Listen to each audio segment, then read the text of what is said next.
Last week we talked about, I'm going to recap real quick before we get into this. Last week we talked about Exodus 1, which was kind of the preface of Moses and the Israeli unrest in Egypt, right?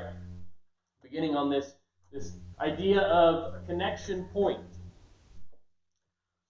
That they went from prosperity to unrest, right? They moved to Egypt because Joseph had led them there, or God had led Joseph there, and then God had blessed them because of Joseph, right? And then after Joseph and the king of Egypt and all of that lineage, or all of that generation had passed on, so as did the prosperity that they were living in. So then they fell into an oppression, right? They were held captive and enslaved by the Egyptian people and by Pharaoh and all of his fear of what they could become. But that led to every time that there was oppression, there was multiplication, right? Every time that they were pushed down, God would multiply their lineage. They would grow more abundantly. And then it led to these Hebrew midwives who God used to continue the nation, who God used their obedience to carry on the lineage of Abraham. That's what brings us to chapter 2.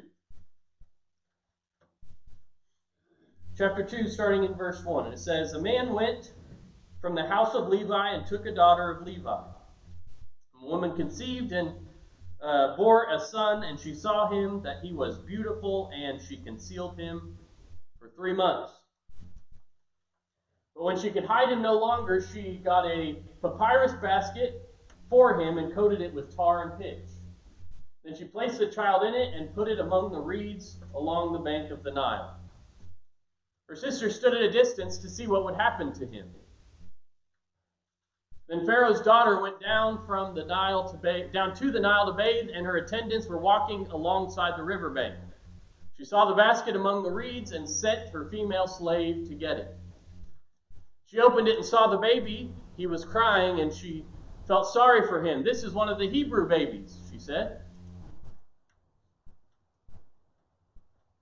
Then the sister asked Pharaoh's daughter, 'Shall I go get one of the Hebrew women to nurse the baby for you?' 'Yes, go,' she answered. So the girl went and got the baby's mother. Pharaoh's daughter said to her, 'Take this baby and nurse him for me, and I will pay you.' The woman took the baby and nursed him. When the child grew older, she took him to Pharaoh's daughter, and he became her son, and she named him Moses, saying, 'I drew him out of the water.' One day after Moses had grown up, he went out to where his own people were and watched at their hard labor. He saw an Egyptian beating a Jew, one of his own people. Looking this way and seeing no one, he killed the Egyptian and hid him in the sand. The next day he went and he saw 2 Hebrews fighting. He asked the one in the wrong, 'Why are you hitting your fellow Hebrew?' The man said, 'Who made you ruler and judge over us? Are you thinking of killing me as you killed that Egyptian?' Moses was afraid, and he thought, what I did must have become known. When Pharaoh had heard this, he tried to kill Moses, but Moses fled from Pharaoh, and he went to live in Midian, where he sat down by a well. Now a priest of Midian had 7 daughters, and they came to draw water and fill the troughs to water their father's flock. Some shepherds came along and drove them away, but Moses got up and came to their rescue and watered the flock. When the girls returned to Reuel, their father, he asked them, 'Why have you returned so early today?' They answered, 'An Egyptian rescued us from the shepherds. He even drew water for us and watered the flock.' 'And where is he?' Reuel asked his daughters. 'Why did you leave him? Invite him to have something to eat.' Moses agreed to stay with the man, who gave his daughter Zipporah to Moses in marriage. Zipporah gave birth to a son, and Moses named him Gershom, saying, 'I have become a foreigner in a foreign land.' During that long period, the king of Egypt died. The Israelites groaned in their slavery, and they cried out, and their cry for help because of their slavery went up to God. God heard their groaning and remembered his covenant with Abraham and Isaac and with Jacob. So God looked on the Israelites and was concerned about them.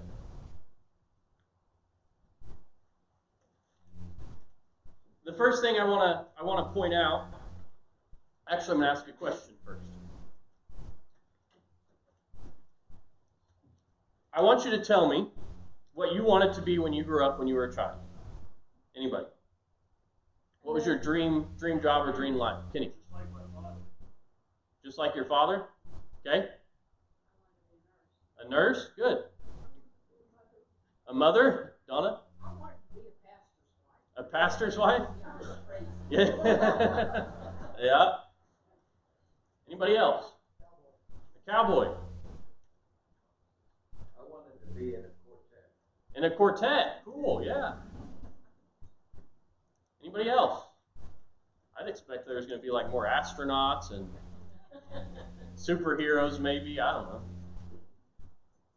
How many of you, by raise of hand, achieved what you wanted or what you were desiring to be as a child? A couple of you. Cool. We're going to talk about 3 different connections today that we just read about. The first one is Moses himself with Pharaoh's daughter. The second is Moses with Jethro, or also, what was the other name? Reuel. Same person, Jethro or Reuel. And then the third one is Moses' connection to God. Okay? So the first connection, Moses and Pharaoh's daughter, is a connection that I would describe as an unplanned connection. Okay? An unplanned connection.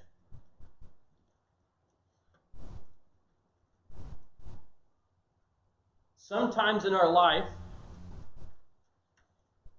we desire connection that we can have the control and orchestrate, right? I'll give you an example. Most people in America don't have arranged marriages anymore, right? You go and seek the partner you want to spend your life with. Wasn't always that way, but that's how we normally do it in the Western culture today, right? You go seek out the person you want to be. That is a planned connection. A lot of parents today will be partial about the schools that they put their kids in. They'll put them in private schools, or they'll homeschool them for the purpose of a planned intentional connection with the person that is raising or being a part of the raising of their child's life, right? That is a planned connection. I'll give you an example with my wife. As we're preparing for our child, a planned connection is the choice of doctor that we have to deliver our baby, right? That's a planned connection. Moses to Pharaoh's daughter wasn't a planned connection. It was an unplanned connection. Planned by God, but unplanned by the people involved, right? Does that make sense? Sometimes connections can seem unplanned to us, despite them being planned by God. Right? Are you still with me? When we talk about connection within the body, within Christians in general, sometimes we are often too picky about the connections that we build. There are times that we need to have planned connections. But when God has called us, and Jesus said in the New Testament, go into all of the world. He didn't say go to the people you like. He didn't say go to your friends. He didn't say go to the ones that are going to listen. He didn't say go to the ones that are going to be nice and respond kindly to you. He said go into all of the world and preach the good news. Unplanned connections. Connections that we don't intend to be a connection despite God's orchestration behind the scenes. Are you still with me? So the first thing I want to point out in the very first verse is the man went from the house of Levi and took a daughter of Levi. Right? Coming right out of the lineage of Jacob, right? We're a few generations down now, but it was Levi to Levi because they're trying to remain God's holy people. We talked about last week how in Canaan there would have been too much intertwining and connecting or sleeping with people that were not of the same lineage. So God put them in Egypt where Egyptians were disgusted by Hebrews and would not intermingle in that capacity. Right? So a Levi took a Levi. And then we see that she gives birth to Moses and she puts him in a basket and lays him in the reeds, the river, to go down, praying that somebody will pick up my child. Somebody come along. And his sister says, I'm going to go watch and see what happens, to make sure that my son is okay, or my brother is okay, and that God still has his hand on him. Right? I would assume, being a sibling, that her thought process was, if he goes too far down the river and nobody's picked him up, I'm going to pick him up and bring him back to mom, because he ain't going to just float until there ain't nobody there. But she goes down, walking along the river. In verse 4, it says, and his sister took her stand from a distance to know what would be done to him. And I didn't notice until I was studying it this time, most of you probably noticed, and if we skip down to verse 7, Pharaoh's daughter collects this child, and it's like it's a Hebrew child. I can't nurse him, so I'll go find a Hebrew woman to do it. And his sister shows up and says, I know a Hebrew. Surprise! And asks her, can I take him back to the Hebrew woman I know? I'll go find you one. And God orchestrates a connection that, despite it being unplanned on the surface, we can see God's hand in it the whole time. So his sister, who we'll see further of as we go through this story, becomes a wonderful prophetess and is a part of what God does through all the Israelite people, all of those different things. We continue in the story. We get to verse 12, and it says, and he turned here and saw that no man was there. He is grown now, and he struck the Egyptian and hid him in the sand. So Moses is grown, right? He's now been taken from the reeds and grown with his birth mom first, and then with his Egyptian mom as he's raised up. What's interesting is, important to note, it was not abnormal for Egyptians to take in foreigners in the capacity that she did. Okay? Now, the circumstances in which this happened was abnormal. But we know that it's not abnormal for multiple reasons. One, there's historical evidence that it was a common practice because it provided the same reason that Pharaoh was angry in chapter 1, because he was afraid that he would no longer have control of them, is the same reason that they intended or intentionally brought foreigners in so that they could control them, right? So he brought Moses in likely with the intent to be a military leader or an official or somebody that could sway the Hebrews in his favor, right? So we don't know, other than just probably physical appearance, how Moses knew that he was also Hebrew. Because if you go down into the story, when he gets into, I just forgot the name of the town, Midian, when he gets to Midian, they recognize him as an Egyptian and not a Hebrew. So he looked Egyptian, but he knew he was Hebrew. So we get to verse 12 and we see that he sees an Egyptian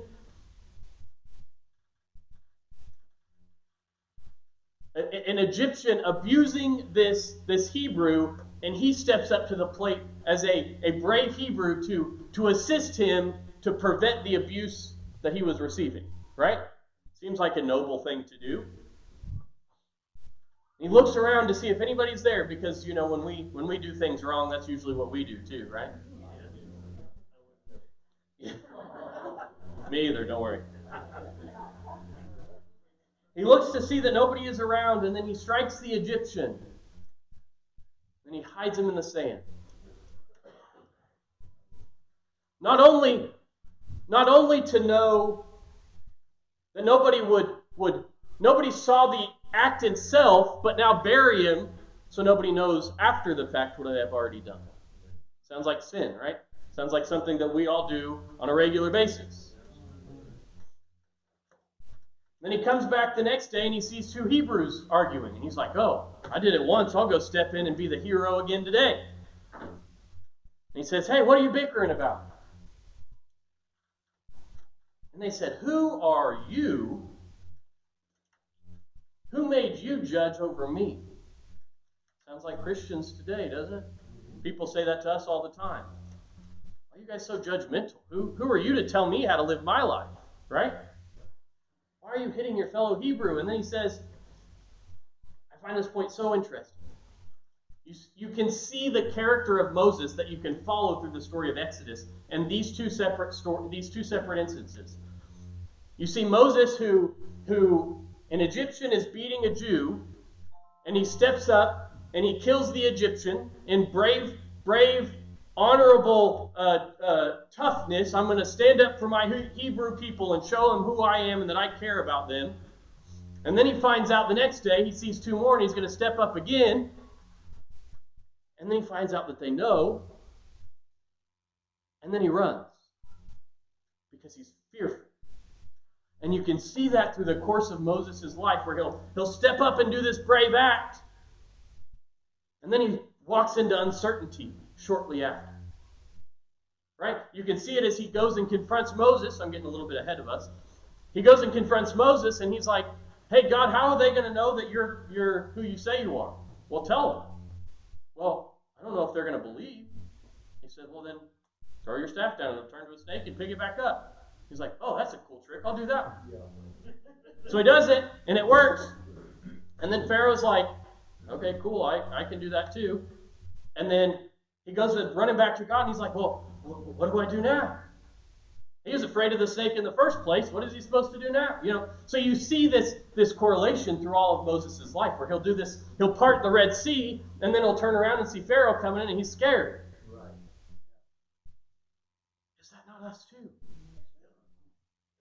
We wonder how, I think about this all the time, how disciples like Peter can see Jesus walk with him and see him do all of these miraculous things, and then Jesus says, you're going to deny me 3 times, and he's like, no, I would never. I've seen what you can do. And then he does. Yeah. And we think, how could Peter, who's walked on water, tell people he doesn't know Jesus? Or Thomas say, I'm still uncertain about you, even though I know you raised from the dead. I saw you die. I saw you do all these miracles. I'm still uncertain, though. Is that not us? We can see God heal somebody, raise somebody from the dead. And we still doubt every single day. Or maybe we don't doubt, but we still fall away. We still make mistakes.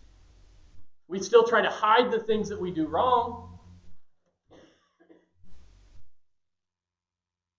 Moses feared and Moses fled to the land of Midian.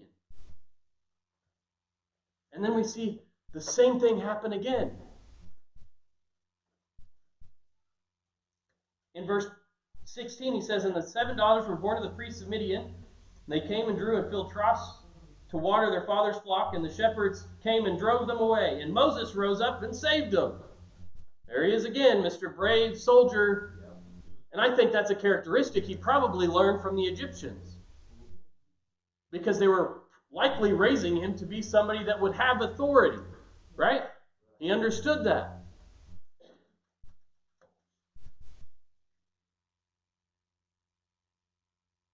And then in verse 21, it says, we see that Moses has this interaction, and then Jethro invites him, or it says to the daughter, why'd you let him leave? This man just saved our flock. You're just going to let him walk away? Like, we got to do something for him. So they invite him back to the house, right? They say, come stay with us. We'll feed you. We'll take care of you. And then we see in verse 21, and Moses consented to live with this man. I think it's interesting We see a lot of other times in Genesis how Abraham's lineage would go to a place to find a spouse, and then they would stay there. This is kind of an abnormal circumstance where he agrees to stay with the man, and then the man gives him a spouse. Kind of backwards in that regard. And then God gives them a son, and this kind of cements, that's why they name him Gershom. Where's that? For he said, I have become an alien in a foreign land, or I've become a foreigner in a foreign land. Because it solidifies that not only are you in a foreign land, but you've consummated that foreigning with a female of that race, and now have produced a foreignage. Does that make sense? Are you with me? So now you can't deny that you're a foreigner because you've connected with that foreign country, right?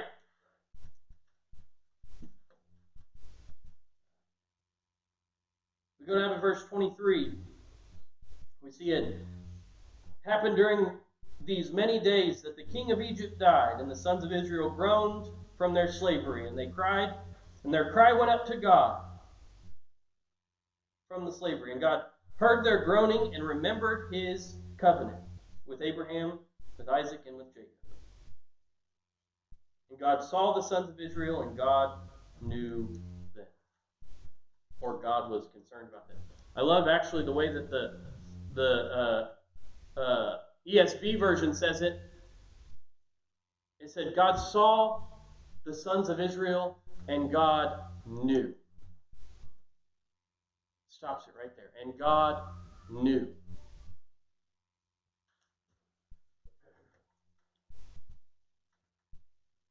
How often do we feel like we're in bondage, or we're like, God, what are you doing? Why is this happening? I'm so frustrated. I'm so angry. I don't understand. Why is this family member of mine sick? I know you're a healer. Why won't you heal them? Why won't you save this family member they were raised in church? They know who you are, but they're running. Why won't you do something about it? And he says, and God saw the sons of Israel, and God knew.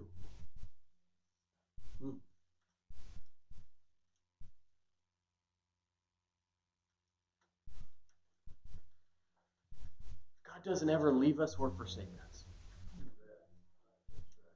When we're talking about connection, and we're looking at that connection with Moses, and that connection with Israel, and that connection with these different characteristics in the beginning of time, when the beginning of Christianity and the beginning of what God was planning, God looked on the Israelites and was concerned about them. God knew their groaning.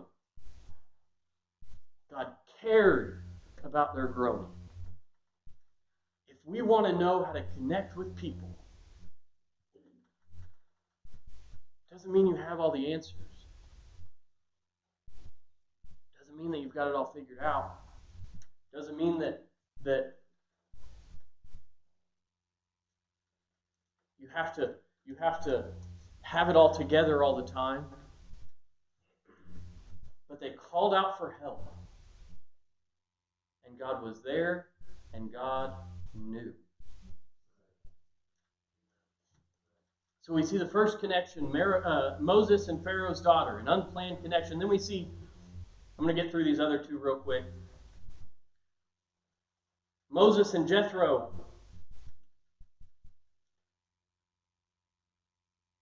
Which is a servant connection. One where he is sacrificing himself in a manner that connects him with somebody else. Sometimes we don't know how to connect with people. The easiest way is to be a servant. If you go out of your way, you don't even have to know the people. They can be a stranger, you can be in a foreign land, and if you will serve them and love them, they will connect with you almost instantly. How do you think Jesus built connections? Most of the time, they didn't know who he was. Sometimes they had heard skirmers and words of this man that could do all of these amazing things. But they didn't see a man who walked in righteousness and pridefulness and said, I've got all the answers, just come to me, I'll be your oracle and cosmic. They saw a servant leader, a servant connection, where Jesus would go out of his way and see somebody hurting or in loss or grieving or depressed or struggling. He would serve them. Quickest way to build a connection is to serve somebody. You have to humble yourself in order to be a servant. Impossible to serve somebody when you're standing over them. Then we see the third connection, God to Moses. I'm not going to get into this a whole lot because we'll see it in the next chapter next week. God set Moses apart. We see that unplanned connection from the beginning of Moses' life. That Pharaoh is trying to kill all of the boys. He's creating a no boys club. So she puts him in this basket and sends him down the river, and he immediately finds someone to take care of him and somebody that cares, that will raise him, and that he's probably honestly better off in that house than he would have been in his own. And I find interesting in that portion of the story is not only was she worried about losing her son because this big and bad king of Egypt is trying to kill him, but now Moses is raised in his enemy's house.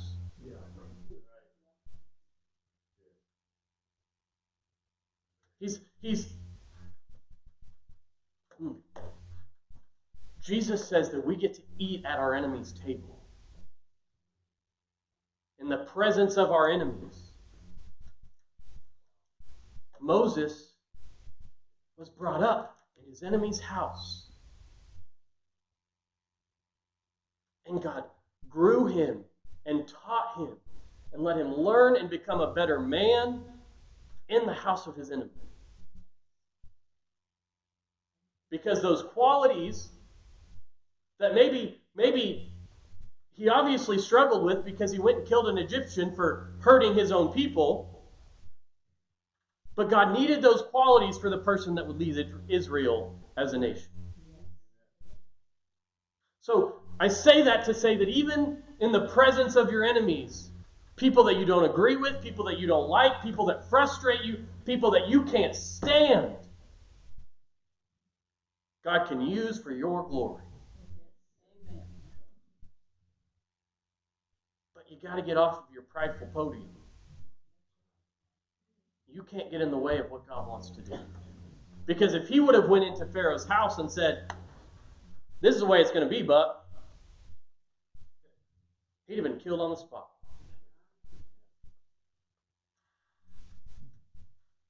We have to walk in a manner that can be used and molded and grown. This is now two people that Egypt had a part in playing God's purpose without them having any idea that it was happening.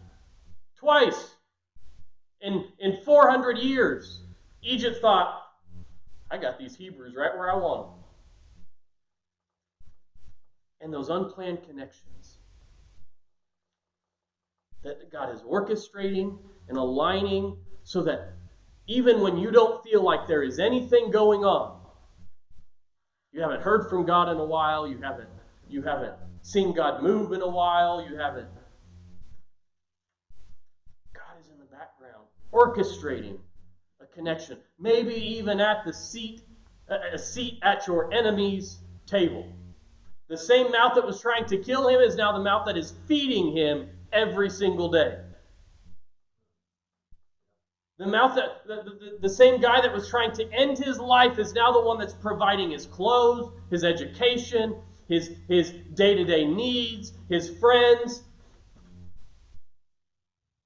The one that was supposed to kill him the one that he should have had every obligation to hate because of what he was doing to the Hebrew people, was the one that was being used for the glory of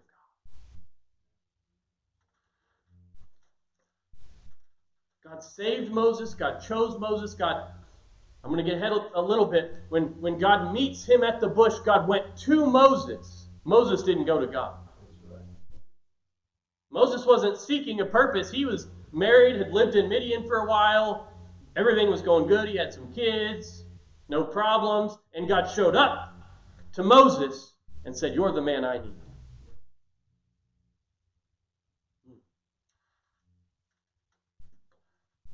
You can't miss God. God will meet you. I asked the question at the beginning, what did you want to be when you grew up? What dreams, what aspirations?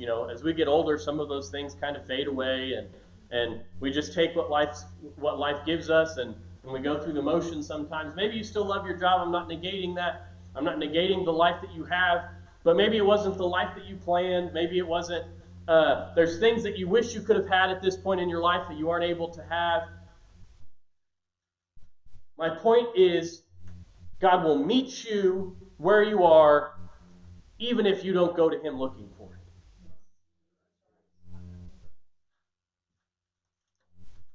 You can't miss God. That connection with God, the Bible says He will not return until every voice has heard the name of Jesus. It is impossible to not have the opportunity to have a connection with Jesus. Impossible. The choice is possible, but the opportunity is impossible.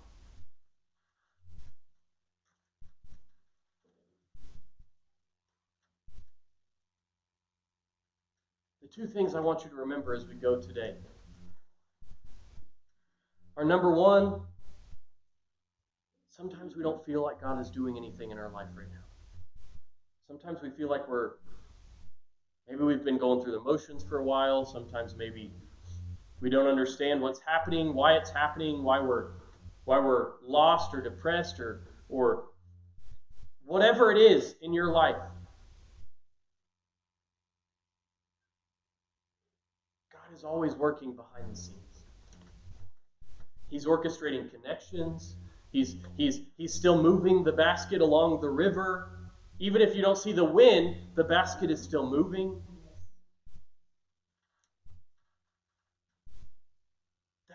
Pharaoh's daughter didn't have to go take a bath at that time. She could have went any time. Moses' mom didn't have to put him in the river at that time. She could have done it any time of day. It had already been 3 months. What's another day? You cannot miss God. He will orchestrate things so that even if you don't want to, you will bump into the right person at the right time. Even if you're angry at God, He will shove you into the right person at the right time for exactly what you need, whether you want to or not. Because that's why you see people that will go to prison and think their life is over and they won't find Jesus until they're stuck behind those cell doors.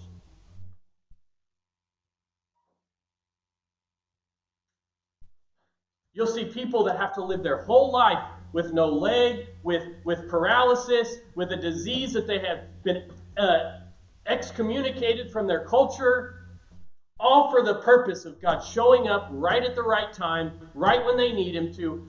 I can't ever get his name right. Mephibosheth. Is that right? Close enough, right?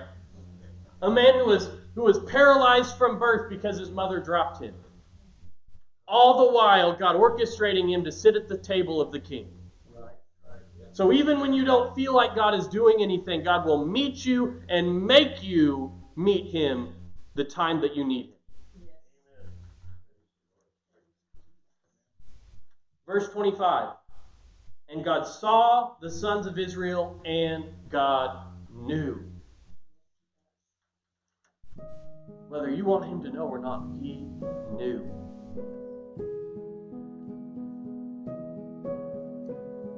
He knew because when we have a need, when you have a connection with somebody,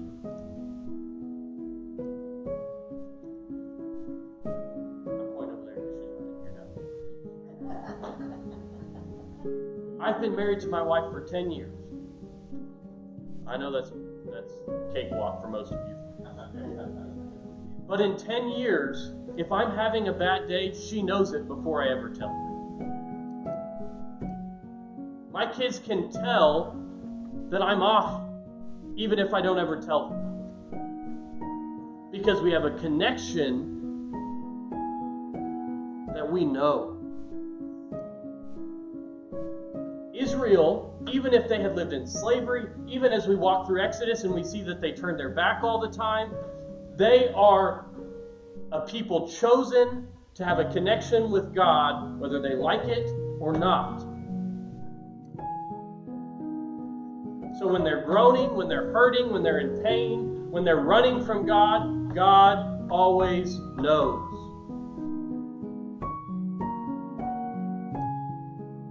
It doesn't mean when God brings the opportunities that you have to take them. You're welcome to say no. You're welcome to say no to his salvation. But when you're needing the God and the creator of the universe, he will meet you.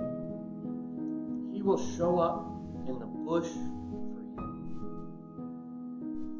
So sometimes we're afraid that we don't pray the right thing, we don't say the right thing, we don't ask for the right thing, we don't do the right thing. And we miss the heart of God. The Bible says before we even speak the prayer, God already knows.